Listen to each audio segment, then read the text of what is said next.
life story. Whenever you're ready. I'm Burke Burnett, and one of my serious side hobbies is the history of space exploration.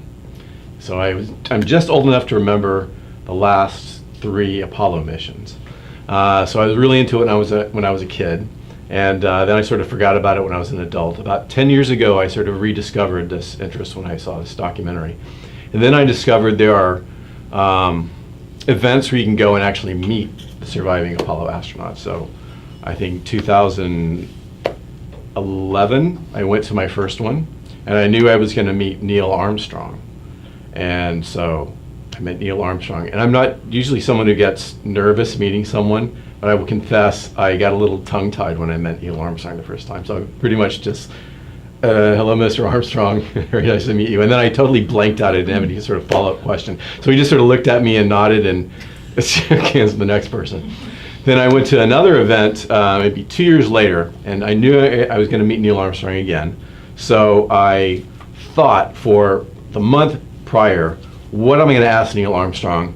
Because as you can probably imagine, they've heard the same question over and over again 1,000,000 times from everyone, including how do you poop in space, which is the big faux pas. If you ever meet an astronaut, do not ask them how do you poop in space. They'll just look at you and go, really? So I knew I was going to meet Neil Armstrong, so I thought, okay, what can I ask him that he's never heard before? So I came up with a question. My now ex-wife and I were at this event, and it was towards the end of the night, and he sort of was talking with other people. We couldn't find our way to sort of find him.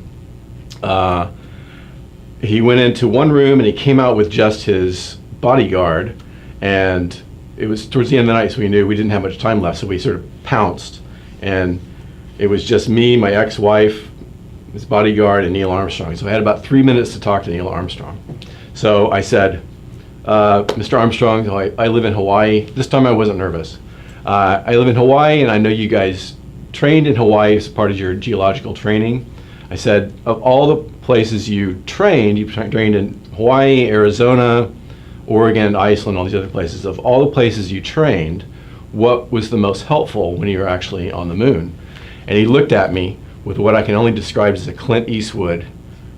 He was like, and he said, no one has ever asked me that question before. None of them.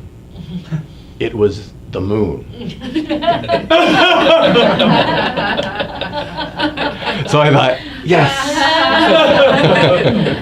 And then we had talked about some other things, but that was my great moment with Neil Armstrong I'll never forget. And unfortunately, he died just about 2 months after that, so I was very fortunate to have met him at that time.